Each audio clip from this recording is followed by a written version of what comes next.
Cuando comenzamos, hermanos, este recorrido por el libro de la revelación de nuestro Señor Jesucristo, señalamos abiertamente algunas de las posturas dispensacionalistas y todas aquellas interpretaciones fantásticas y hasta hollywoodescas que dominan el evangelicalismo de nuestro tiempo. Y a medida que hemos venido caminando a través de este libro, hemos podido, pensamos, a través de la Escritura, ir derribando una a una todas esas posturas típicas o populares que existen sobre el libro del Apocalipsis, y todo esto a la luz de la interpretación que la misma Escritura da a cada una de estas figuras. Sin embargo, ahora nos encontramos ante las últimas figuras de este libro y ante los últimos aspectos que también requieren de nuestra parte una desaprensión, es decir, desaprender las presuposiciones anteriores que teníamos respecto a las cosas y símbolos que tenemos delante nuestro y aprender lo que realmente encontramos en la Escritura.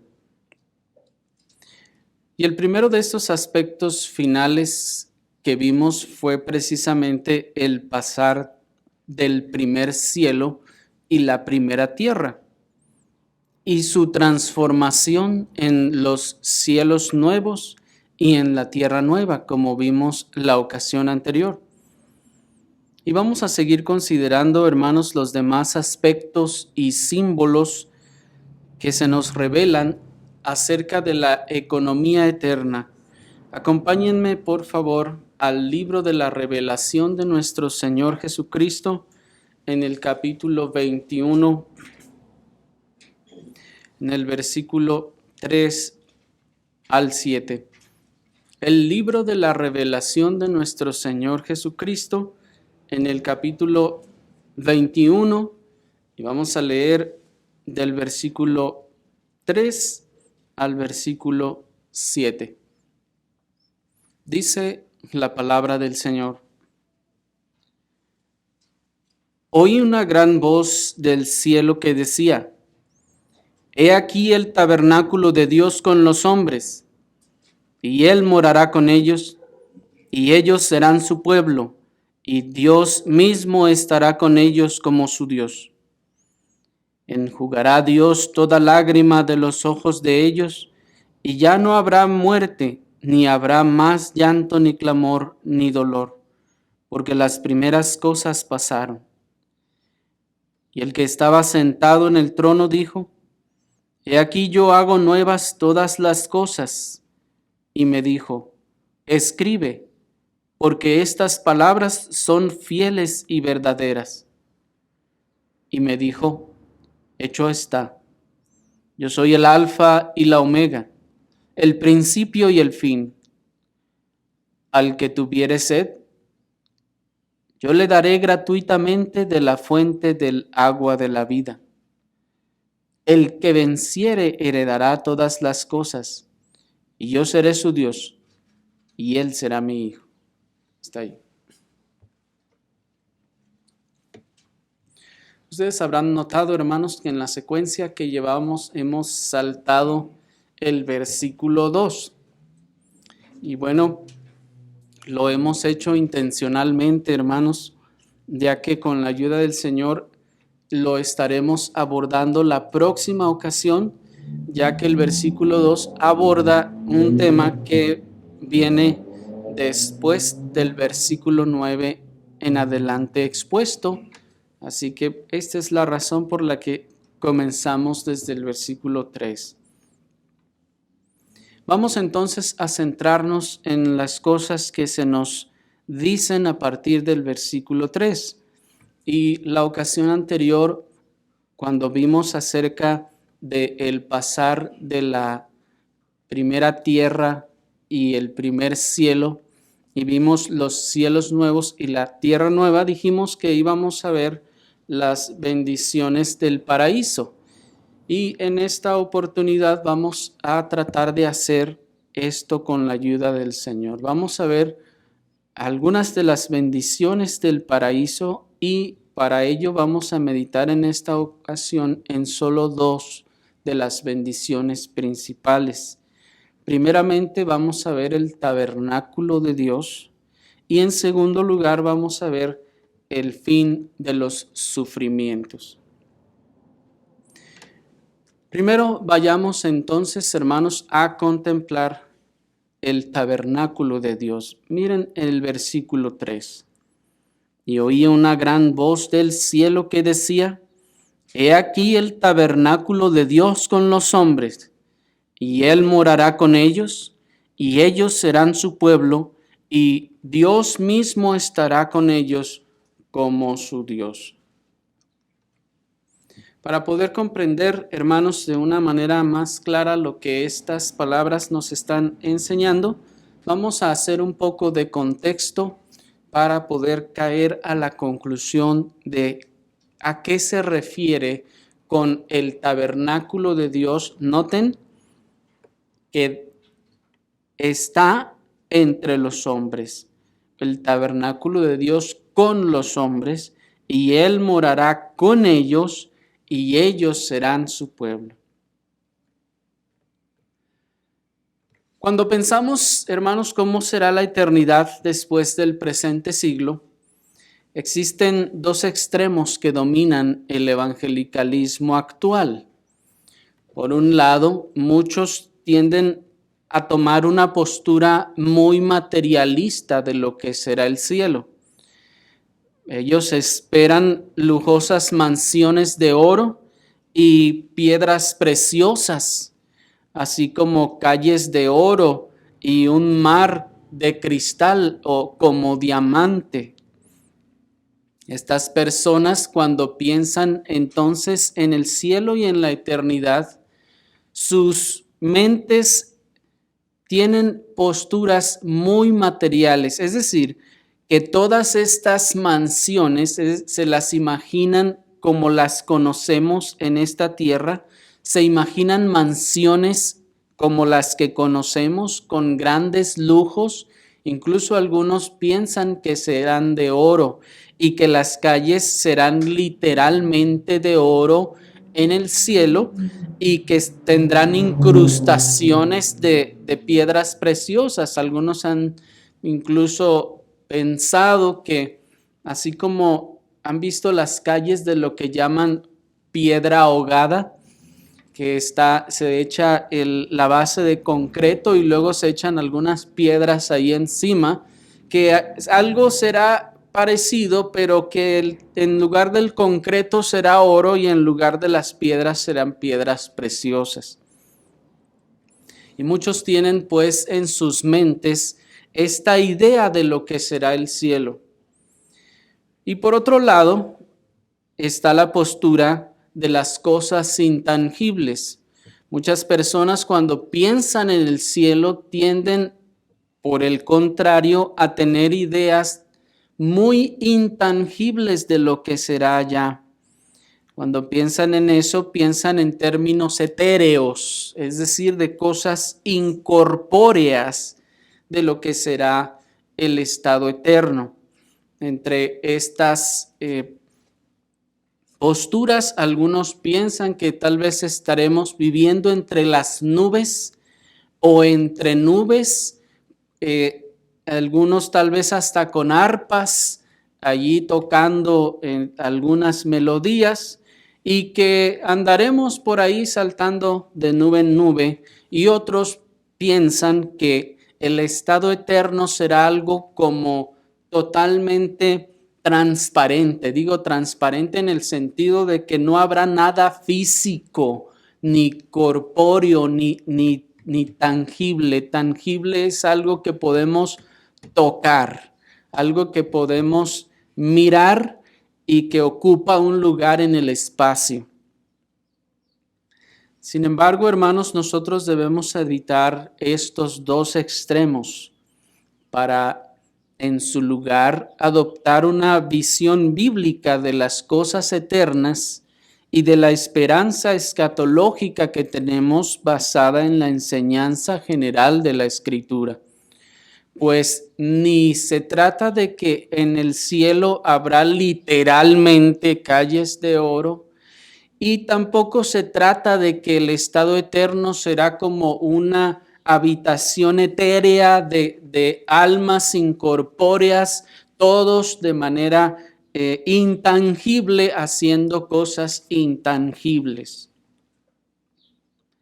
Y para adoptar la postura bíblica, primeramente debemos preguntarnos, hermanos, ¿qué es el cielo?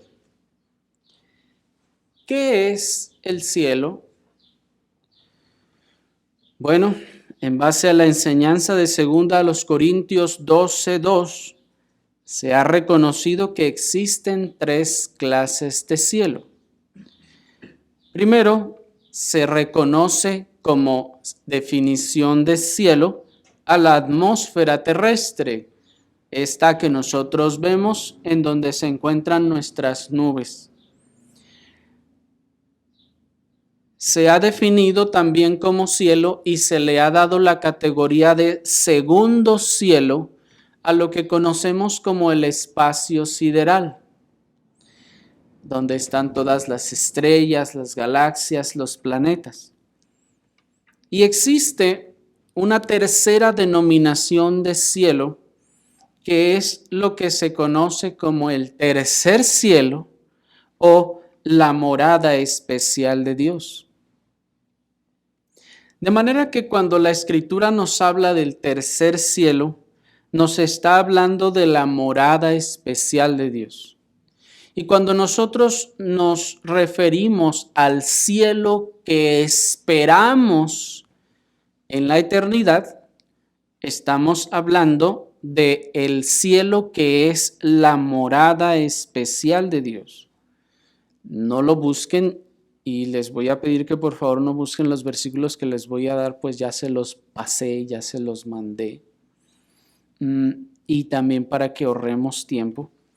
Dice Isaías 66:1, el Señor dijo así: el cielo es mi trono y la tierra estrado de mis pies. Miren entonces la distinción de que donde está el trono de la gloria de Dios, esa es la morada de Dios. El cielo es mi trono y la tierra es estrado de mis pies. Dice el Salmo 23:6. Ciertamente el bien y la misericordia me seguirán todos los días de mi vida. Y dice, y en la casa del Señor moraré por largos días. Aquí se nos está describiendo la habitación o la morada de Dios como con la figura o la metáfora de una casa, de un lugar particular donde está Dios. Si bien Dios en su omnipresencia llena todas las cosas, Dios tiene una morada particular, un lugar particular apartado, que no es este cielo que vemos de la atmósfera, que no es el firmamento, sino que es un lugar más allá de eso. Y cuando decimos más allá no estamos hablando necesariamente de espacio, pero sí estamos hablando de distinción, que es algo en otro lugar, que es algo distinto y que existe y es real. Es decir, hay un lugar, de hecho, donde Dios mora. Hay un lugar donde está la presencia misma de Dios. Esto también lo podemos observar a través de todas las visiones que los profetas han tenido, en donde ven ellos la gloria de Dios. Estas cosas solo son un reflejo de una realidad que existe más allá. Dice Isaías 63:15, mira desde el cielo y contempla desde tu santa y gloriosa morada. Noten entonces que aquí el profeta está diciendo que Dios está ¿en dónde? en el cielo. ¿Y qué es el cielo? Dice el mismo profeta, su santa y gloriosa morada. De manera que respondemos a la pregunta, ¿qué es el cielo? La santa morada de Dios, el lugar en donde la presencia de Dios habita. Repetimos que esto no quiere decir, o esto no es limitante al atributo de la omnipresencia de Dios, sino se está tratando de la morada especial de Dios. Reconocemos de estos y otros muchos textos, pues, que el lugar de la habitación de Dios es un lugar específico y es un lugar particular donde mora con Cristo sentado a su diestra y con los santos ángeles. Pues, hermanos, si Cristo, la segunda persona de la Trinidad, Dios encarnado, resucitado, muerto y resucitado, está sentado a la derecha del Padre, entonces esto también nos está diciendo que es un lugar físico. Cuando decimos físico, no estamos hablando de un lugar material, no, estamos hablando de un lugar que existe. Es un lugar que es real y que no es en todo caso completa o absolutamente en la nada, sino es un lugar particular. Porque cuando Cristo ascendió a los cielos, ¿cómo ascendió? ¿En alma? No, ascendió en alma y en cuerpo glorificado. Ese cuerpo que ocupa un lugar en el espacio, ese cuerpo que comió con los discípulos y ese cuerpo que pudieron palpar los discípulos también. Y si Él está sentado a la diestra del Padre, nos está diciendo entonces que hay un lugar específico que no es la nada, sino un lugar específico donde está la presencia y morada de Dios, donde está Cristo y todos sus ángeles les sirven. Podemos pasar mucho tiempo demostrando este punto al leer incluso las profecías como el del profeta Daniel, cuando él ve, dice que estuve viendo hasta que fueron puestos tronos y entonces él ve a los ángeles ahí servirle y muchas otras profecías. Pero de estos textos que leímos y de muchos otros que no leímos, reconocemos también que, aunque no tenemos el tiempo para leer todos, este es un lugar físico que ocupa, como les decía, un lugar en el espacio, desde que alberga a nuestro mismo Señor Jesucristo con cuerpo glorificado. Esto entonces ya nos está diciendo que este lugar no es la nada, sino es un lugar que ocupa un espacio físico. Ahora bien, la primera aplicación que debemos hacer de estas realidades es que, sin importar cuál sea el lugar en donde Dios esté, ese es el tercer cielo, según nos enseña la Escritura. Si está, no sabemos cuántos años luz más allá de la última galaxia, o más acá, o al norte, o al sur de cualquier galaxia, no podemos ubicarlo y no sabemos ubicarlo. Pero lo que sí sabemos es su denominación, que es el tercer cielo. No nos preocupa su ubicación exacta o las coordenadas del lugar, porque donde quiera que esté, allí es el cielo. Ese es el cielo. Incluso podría moverse y cambiarse de lugar. Incluso podría estar cambiando de lugar y seguiría siendo el cielo, porque el cielo es el lugar donde Dios está. Seguiría siendo el cielo y seguiría siendo el lugar donde esperamos estar. Seguiría siendo el paraíso para nosotros. ¿Me siguen? Y decimos el paraíso porque así es como el apóstol inspirado lo llama en 2 Corintios 12:4. Les leo. Que fue arrebatado al paraíso donde oyó palabras inefables que no le es dado expresar. El apóstol Pablo, hablando precisamente del tercer cielo, en el versículo anterior le llamó tercer cielo, fue arrebatado, dice él, al tercer cielo. Dice, enseguida fue arrebatado al paraíso. Noten entonces que aquí el apóstol está llamando al cielo, la morada de Dios, le está llamando paraíso. ¿Me siguieron? El lugar entonces en donde está Dios, el apóstol también le llama paraíso. Así que esta es la razón por la que cielo y paraíso son la misma cosa. Se está refiriendo en la escritura al mismo lugar a donde los creyentes esperamos estar. Y no nos asombre esta expresión paraíso, hermanos, porque nuestro mismo Señor Jesucristo también la utilizó, esta expresión, para referirse al lugar de su morada. Dice Lucas 23:43. Entonces Jesús le dijo, de cierto te digo que hoy estarás conmigo en el paraíso.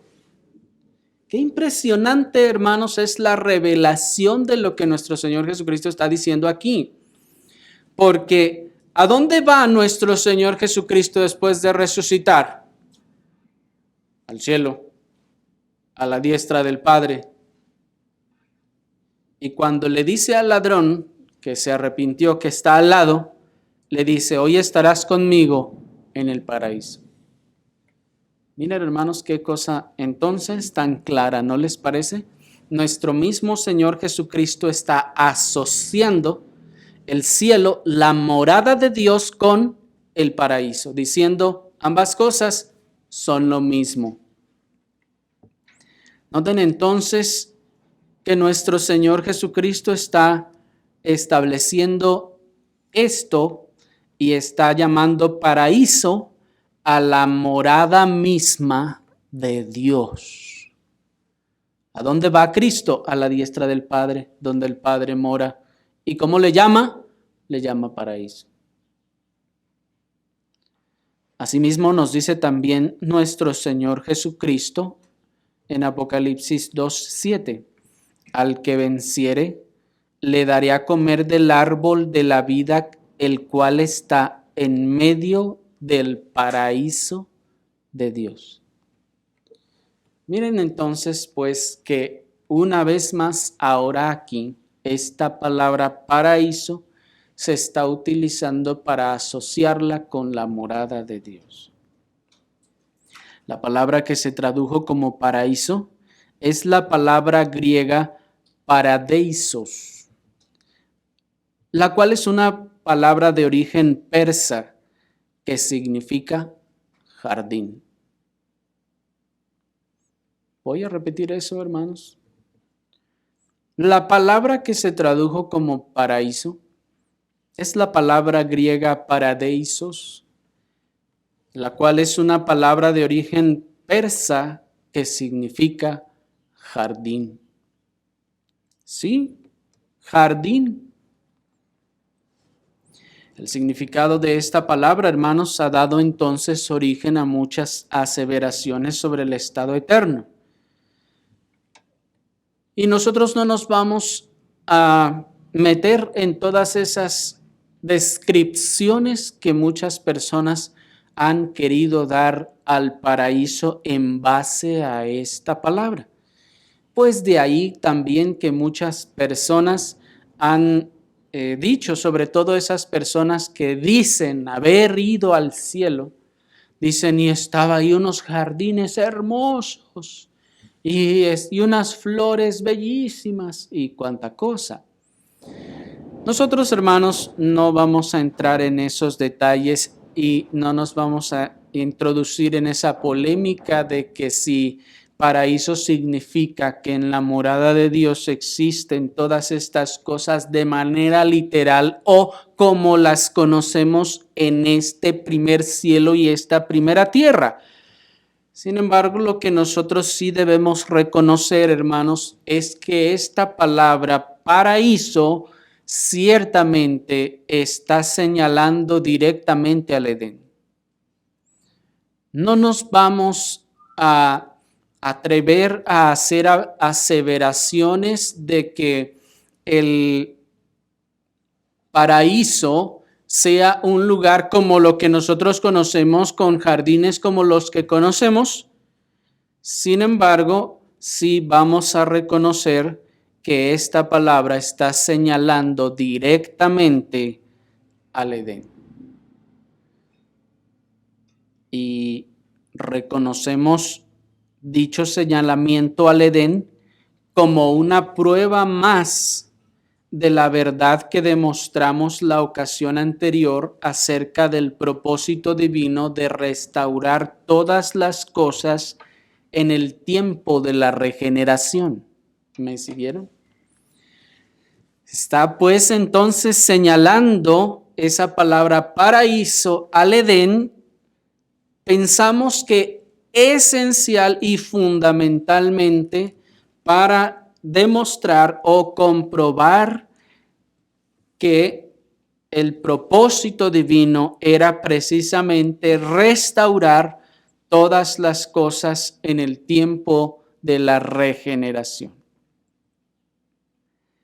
De manera que de los versículos anteriores y de muchos otros más que no leímos, así como el de Mateo 5:5, que nos dice la palabra del Señor, bienaventurados los mansos, porque los mansos, dice, heredarán el cielo. No, dice la tierra. La tierra, literalmente dice la tierra. ¿Cuál tierra? Aquella tierra nueva y aquellos cielos nuevos.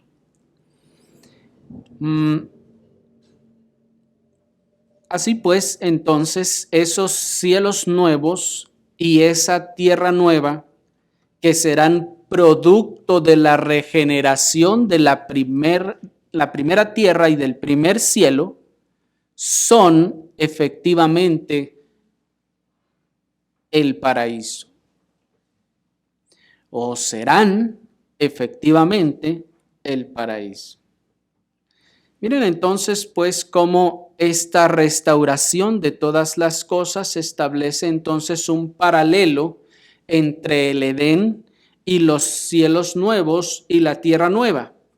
Pero así como en la economía de las realidades en Cristo supera incomparablemente la economía de las sombras y las figuras del Antiguo Testamento, así pensamos que la economía de las cosas inconmovibles superará inmensamente esta economía de las cosas movibles. Sí, reconocemos que en la Escritura los cielos nuevos y la tierra nueva son el paralelo del Edén y son la restauración del propósito hecho en el Edén. Sin embargo, hermanos, así como la economía de las realidades en Cristo supera incomparablemente a la economía de las sombras y las figuras del Antiguo Testamento, así también pensamos que la economía de las cosas inconmovibles, es decir, los cielos nuevos y la tierra nueva, superará de verdad grandemente la economía de lo que fue incluso el Edén mismo.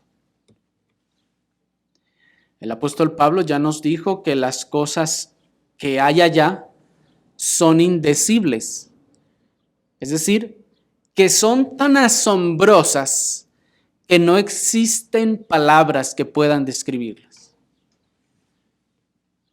¿Sí me explico? Se supera entonces a lo que conocemos. Tan solo en el sencillo hecho de que en estos cielos nuevos y en esta tierra nueva, el paraíso, el tabernáculo de Dios, estará establecido eternamente entre los hombres. Ahora sí, vamos al versículo 3, que nos dice: y oí una gran voz del cielo que decía: he aquí el tabernáculo de Dios con los hombres, y Él morará con ellos, y ellos serán su pueblo. Y Dios mismo estará con ellos, miren, como su Dios. La palabra que se tradujo como tabernáculo, hermanos, es la palabra que se translitera del hebreo original, que significa tienda, morada o lugar de habitación. Recuerden ustedes que el tabernáculo en la economía del Antiguo Testamento era ese lugar, esa tienda que se había establecido para morada entre la nación de Israel cuando sale de Egipto. Y Dios les dijo: yo voy a morar aquí. ¿Se acuerdan? La razón del tabernáculo, la razón que el tabernáculo tuviera un lugar santo y un lugar santísimo, y en el lugar santísimo el arca del pacto, estaba siendo la figura de que Dios estaba viniendo a morar entre su pueblo. El tabernáculo pues representaba pues la morada misma de Dios y la santidad misma de Dios. Esa fue la razón por la que Nadab y Abiú son consumidos por el fuego, porque están jugando con la presencia misma de Dios o con el símbolo de la presencia de Dios. ¿Me siguen? Esa es la razón por la que Usa, cuando trata de tocar el arca, muere. ¿Por qué? Porque está tratándose de las cosas santísimas de la presencia de Dios. El tabernáculo entonces está entre el pueblo. Cuando ustedes observan la disposición que Dios luego da a las 12 tribus, les dice que las tribus deben acomodarse en torno o en derredor del tabernáculo. ¿Por qué? Porque en ese sentido, esa presencia simbólica de Dios viene a establecerse en medio de su pueblo. ¿Me explico? ¿Y qué es lo que pasa allí? Que cuando se dedica el tabernáculo, entonces la presencia de Dios desciende como una nube. ¿Se acuerdan? Es decir, Dios viene desde el cielo a morar allí, en ese caso simbólicamente en el tabernáculo, entre su pueblo. Pero las palabras que nosotros leemos en el versículo 3 ya no son más un símbolo que se había anunciado en el Antiguo Testamento, sino las palabras del versículo 3 ahora son las realidades de lo que los símbolos desde el Antiguo Testamento estaban anunciando que iba a suceder. Es decir, el tabernáculo en el Antiguo Testamento solo era un símbolo de lo que iba a ocurrir en la eternidad, de que Dios haría descender su santa morada. ¿Dónde dijimos que estaba? Allá el tercer cielo, no sabemos dónde. Que Dios haría descender su santa morada y la colocaría en medio de su pueblo. ¿Qué significa entonces todo esto, hermanos? Dice el texto, oí una gran voz del cielo que decía, he aquí el tabernáculo de Dios miren, con los hombres y Él morará con ellos. Qué cosa tan impresionante. Ahora está diciendo, ahora ya no morará allá donde estaba. En aquel lugar particular, ya no va a ser allá. Ahora ese tabernáculo está descendiendo y se está estableciendo entre los hombres. Eso lo vamos a ver también en otras figuras que vienen más adelante. Pero miren entonces cómo aquí este tabernáculo, esta morada de Dios, la presencia misma de Dios, la habitación misma de Dios, estará descendiendo entonces a ese cielo nuevo, a esa tierra nueva, para establecerse, para establecer su morada entre los hombres. Es decir, entre los creyentes, evidentemente. Porque ya vimos que ya ocurrió para esto el juicio final. Ya han sido separadas las ovejas de los cabritos y ahora estamos hablando de los creyentes. Miren entonces la progresión de la manifestación de esta gracia. En la economía de las sombras y las figuras, la nación de Israel guardaba el arca del pacto en el tabernáculo como símbolo de la presencia de Dios entre su pueblo. Pero Dios no era el arca ni estaba dentro del arca. Solo era un símbolo. En la economía de las realidades en Cristo, el arca pasada tuvo que desaparecer para cuando nuestro Señor Jesucristo viene en su primera venida, el arca ya no está ni siquiera en el templo. Y estamos hablando del arca del pacto. ¿Qué sucede con ella? No se sabe hasta el día de hoy. El arca tiene entonces que desaparecer para dar lugar a la realidad de Cristo, que como Dios mismo en carne ha descendido a su pueblo. Pero Cristo ascendió a la diestra del Padre, aunque prometió estar entre su pueblo de manera espiritual a través del Espíritu Santo. Así que lo que la figura del Antiguo Testamento señalaba, la presencia de Dios entre el pueblo, era solo a través de símbolos, el símbolo del tabernáculo, el símbolo del arca, de cosas tangibles. Viene la economía de las cosas espirituales ahora, de las realidades en Cristo, y nosotros venimos ahora a ser el pueblo de Dios y Dios está habitando entre nosotros, Cristo que descendió a través de su Espíritu Santo entre nosotros. Pero noten que esto sigue siendo en una manera espiritual y vamos a decirlo así, hasta cierta forma intangible. No podemos tocar al Espíritu Santo, no le podemos ver, pero saben, está entre nosotros en este momento. El Espíritu Santo está entre su pueblo. Pero miren ahora que en la economía de las cosas inconmovibles, Cristo mismo en persona, en cuerpo glorificado, habitará entre su pueblo redimido para toda la eternidad. Cristo mismo en cuerpo glorificado habitará entre su pueblo redimido para toda la eternidad, hermanos. Y no de manera intangible, sino de manera tangible en cuerpo glorificado. ¿No es eso asombrosamente glorioso? ¿No es eso de por sí, hermanos, el paraíso mismo para los cristianos verdaderos?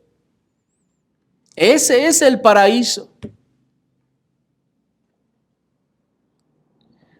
¿No es esto el cielo que esperamos anhelosamente?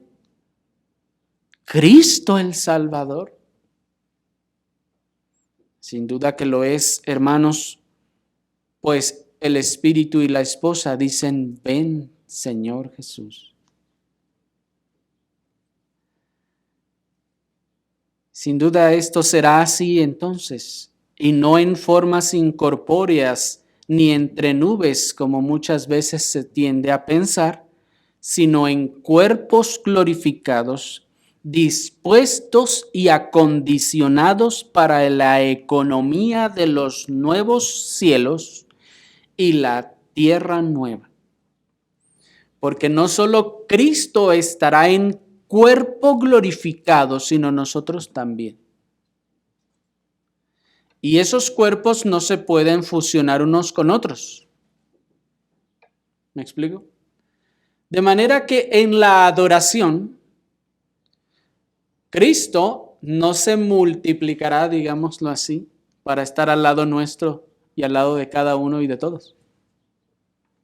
Cristo estará como Cristo 100% Dios, 100% hombre, y nosotros como los creyentes con cuerpos glorificados. Si se dan cuenta, entonces eso ya nos está estableciendo una especie de dinámica celestial, tanto como para la adoración, como para lo que sea que se hará en los cielos nuevos y en la tierra nueva. Así entonces, sí, vamos a adorar al Señor, le vamos a adorar eternamente. Mas, hermanos,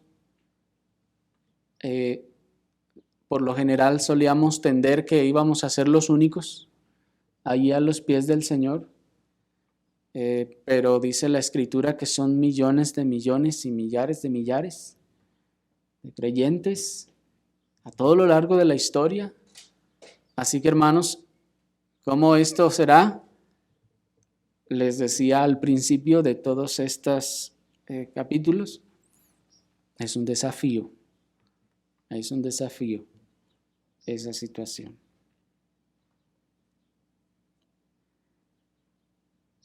Miren cómo describen esta misma habitación y comunión con Dios los versículos 22 y 23. Están ahí, Apocalipsis 21, 22 y 23. Dice, y no vi en ella templo, porque el Señor Dios Todopoderoso es el templo de ella. ¿Se fijan? Y el Cordero. La ciudad no tiene necesidad de sol ni de luna que brillen en ella, porque la gloria de Dios la ilumina y el Cordero es su lumbrera. Noten entonces, aquí hay muchas cosas que se nos revelan, pero primeramente no hay templo. Es decir, no hay un edificio, no hay un lugar particular, porque ahora ya no es necesario eso. Eso quedó ya en la economía de los símbolos, quedó allá en la economía de las cosas que apuntaban a las cosas inconmovibles. Ya estaremos en la economía de las cosas inconmovibles y en la economía de las cosas inconmovibles. Cristo será el templo. Dice, el Señor Dios Todopoderoso es el templo y el Cordero. Es entonces el lugar y el centro de adoración. Noten. De tal manera que la ciudad no tiene necesidad de sol ni de luna que brillen en ella, porque la gloria de Dios la iluminará. Noten entonces también que el brillo de los atributos de la majestad divina resplandecerán, hermanos, con gran fulgor e iluminarán toda la economía eterna. Aquí también, hermanos, se ha hablado mucho sobre la temporalidad y se ha preguntado, ¿habrá tiempo en aquel lugar? Y bueno, la respuesta de algunos ha sido, bueno, no, es la eternidad. Sin embargo, hermanos, aunque no habrá precisamente lo que conocemos ahora, sin embargo, debemos reconocer que hay un sentido en el que solo Dios es eterno y que solo Dios vive en un eterno presente. Mírenlo así. Solo Dios puede estar en el presente, en el pasado y en el futuro al mismo tiempo.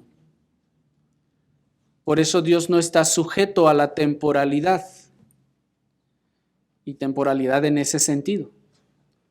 Sin embargo, nosotros estamos sujetos a la temporalidad. Y cuando llevamos temporalidad, estamos diciendo que fuimos creados en el tiempo, en una temporalidad, vinimos a esta tierra en una temporalidad y que aún comenzamos la eternidad en una temporalidad.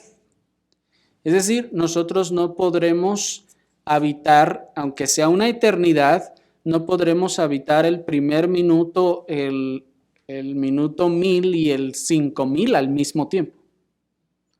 Lo que nos hace entonces nos hace ver que estaremos viviendo entonces una progresión de espacio y tiempo. ¿Me explico? ¿Cómo se va a administrar? Eso, hermanos, ya es algo que concierne al Señor.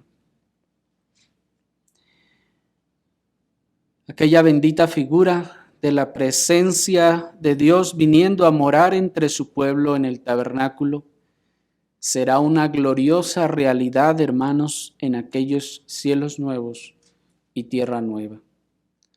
Y allí, entonces, experimentaremos todas estas gracias del Señor. Vayamos a nuestro segundo punto y nuestra segunda gran bendición del paraíso, que es el fin de los sufrimientos. Miren el versículo 4.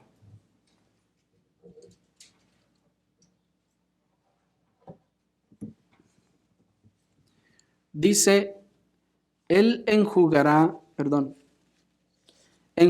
Dios toda lágrima de los ojos de ellos, y no habrá muerte, ni habrá más llanto, ni clamor, ni dolor, porque las primeras cosas pasaron. Hasta ahí. Lo que el texto, hermanos, nos está diciendo es que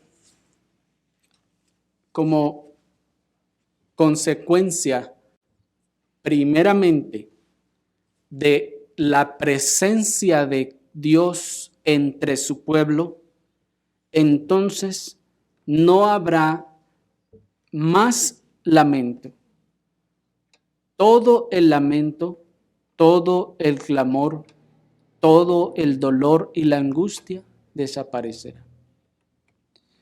Si nosotros, hermanos, pudiéramos experimentar tales cosas de manera,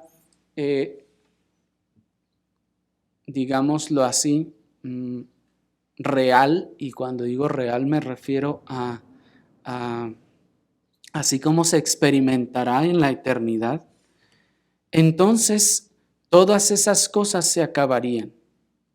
No es así, hermanos, que cuando tan solo por medio de la fe podemos experimentar la gracia de Dios en Cristo, se mitigan todas las lágrimas, todo el lamento, todo el dolor y la angustia. ¿No es acaso que a través de la fe, cuando experimentamos esa gracia de Cristo, todas esas cosas se van? Bueno, pues hermanos, en aquel día, ya no por fe, sino ahora por una realidad, digámoslo así, física, el Señor estará con nosotros y todo eso desaparecerá. El segundo fundamento para la desaparición de las lágrimas, el lamento, el clamor y el dolor y la angustia, hermanos, es porque todas las lágrimas, todo el lamento, todo el clamor por el dolor o por la angustia, todo dolor del cuerpo o del alma, hallan su origen y su razón en el pecado. ¿Por qué lloramos?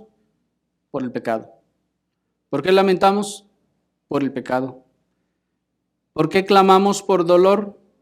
Porque hay pecado. ¿Por qué clamamos de angustia? Por el pecado. ¿Por qué tenemos dolor en el cuerpo? Por el pecado. ¿Por qué hay dolor en el alma?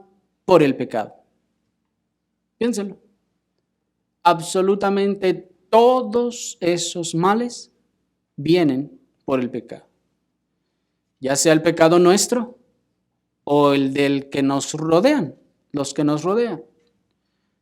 Pero al final todo es por causa del pecado y por todas las clases de pecado.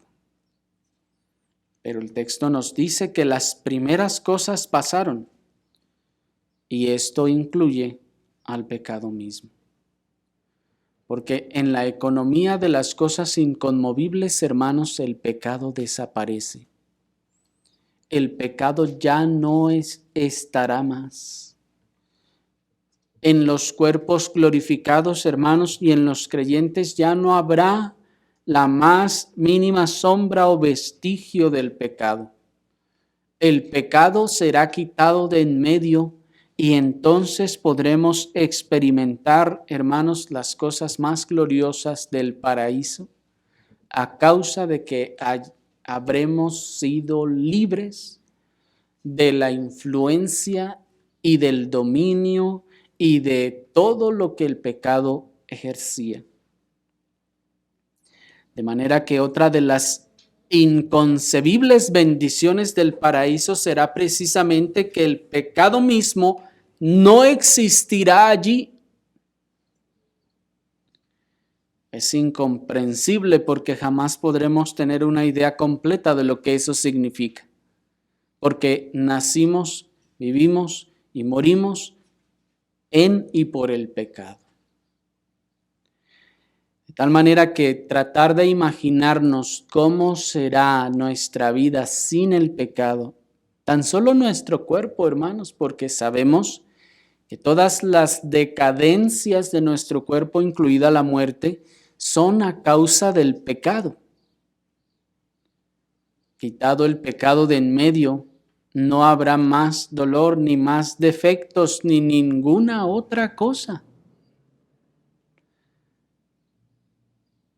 Es algo realmente difícil, ¿no les parece de imaginar? Pero no habrá pecado ya ni en nuestros sentimientos, en nuestras emociones, no habrá pecado ni en nuestros pensamientos, en ninguna cosa.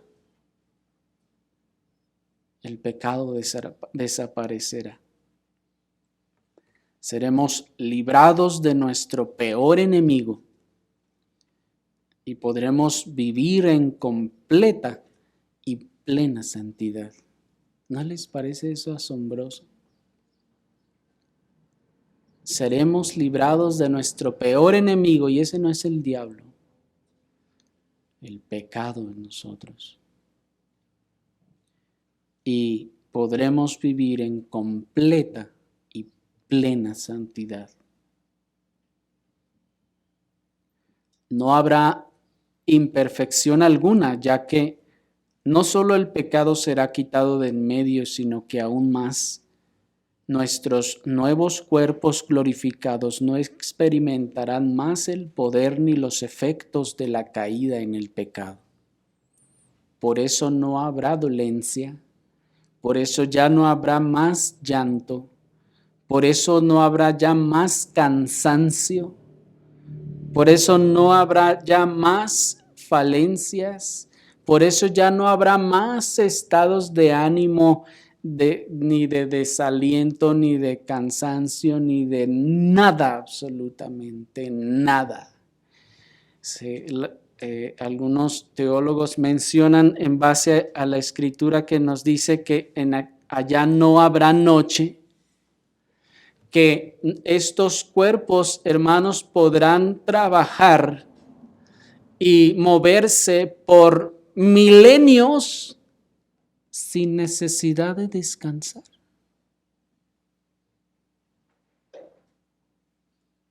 ¿Se imaginan lo que es eso? Yo no. Eso es increíble, hermanos. Es decir, en el sentido de, es algo que no es posible que podamos asimilar, pero es una realidad, porque el cansancio que nosotros tenemos, hermanos, es debido a nuestra constitución, esa constitución caída. Ya nos dice la escritura que dice el salmista que los días del hombre son, ¿qué dice? 70, los más robustos 80 años. Con todo eso, dice, ¿ya se les olvidó? Es cansancio, es fatiga. La fatiga, hermanos, que viene con la edad, desaparecerá. No existirá más. Todos seremos tan joviales y fuertes como podremos ser en la eternidad, con esos cuerpos glorificados. Ya no experimentaremos ninguno de los efectos de la caída por enfermedades, por dolores, por ninguna de esas otras cosas. Todo eso será eliminado y con ello también todos los frutos podridos del pecado en nuestro cuerpo y también en nuestra constitución completa. Por esa razón es que no habrá más llanto, hermanos. Ya no habrá más lamento. Ya no habrá más gritos de dolor ni de angustia, sino que todo será perfecto en la eternidad. Ya no habrá más rivalidad, ya no habrá más enojo, ya no habrá más enemistad, ya no habrá más, jamás habrá un solo pleito ni un solo malentendido en toda la eternidad. No habrá contiendas y ni siquiera desacuerdos en ninguna forma, hermanos. Habrá una armonía perfecta. Allá no existirá la decepción, mucho menos la traición, ni la miseria. Allá no habrá ricos y pobres, no habrá corrupción, no habrá la más mínima injusticia, ni la más mínima maldad. No existirá la enfermedad, no habrá debilidad, no existirá alguien que sea débil o enfermizo. No habrá más ansiedad, no existirá la tristeza, no habrá ni siquiera tristeza ni por la vida pasada, ni por los familiares que no terminaron en la eternidad, en el cielo. No habrá jamás más amargura, ni habrá ningún otro de los efectos y de los resultados del pecado, hermanos.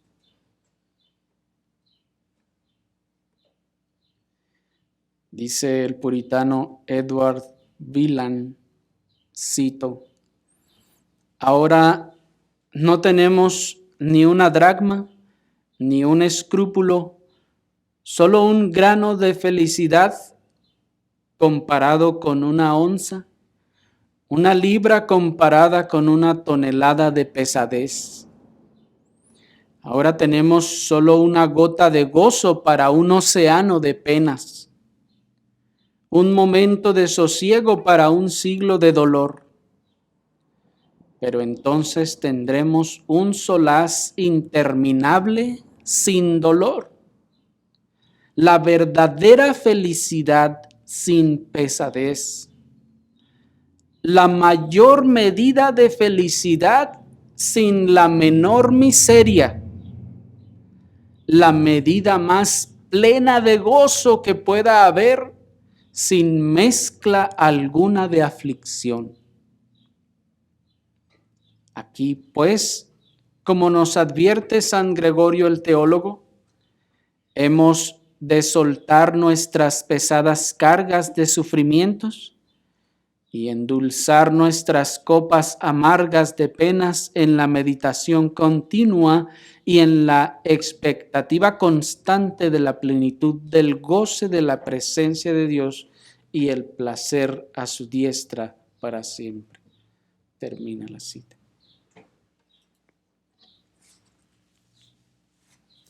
Ciertamente, hermanos, estas cosas pues superan lo que podemos imaginar. El texto nos dice que toda lágrima será enjugada. Nos dice el versículo 4, enjugará Dios toda lágrima de los ojos de ellos. El enjugamiento de las lágrimas de los creyentes, hermanos, expresa el inconmensurable consuelo que recibirán. Uno, por la presencia de Cristo, y dos, por la ausencia del pecado, y tres, por las indecibles bendiciones del paraíso. Impresionante, ¿no les parece? El enjugamiento de las lágrimas de los creyentes expresa el glorioso reposo eterno de los creyentes en Cristo, su reposo del pecado y de todos los efectos y resultados del pecado. Asimismo, hermanos, la palabra paraíso hace también alusión a los mayores placeres y deleites que el hombre pueda desear. Y es aquí símbolo de los deleites más inimaginables y santos placeres que los creyentes disfrutarán en la presencia de Cristo y en las glorias del mundo venidero.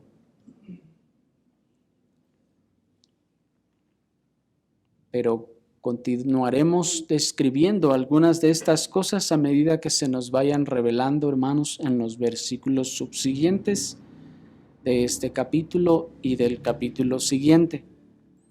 Quiero terminar solamente con la cita del ministro puritano Thomas Brooks, que dice: y millones de años multiplicados por millones no hacen ni un minuto de esta eternidad de gozo que los santos tendrán en el cielo. En el cielo no habrá pecado que pueda echar a perder nuestro gozo, ni el diablo para quitárnoslo, ni hombre alguno para usurpárnoslo. Y nadie os quitará vuestro gozo, dice Juan 16:22. Los goces del cielo nunca declinan, nunca se marchitan, nunca mueren, ni nada puede interrumpirlos ni disminuirlos. El gozo de los santos en el cielo es un gozo constante, eterno, en la raíz y en la causa, y en la materia del mismo y en sus objetos. Su gozo permanece para siempre si su objeto permanece para siempre. Así es Cristo, que permanece para siempre. Termina la cita. El Señor consuele, hermanos, nuestros corazones con estas realidades. Oremos al Señor.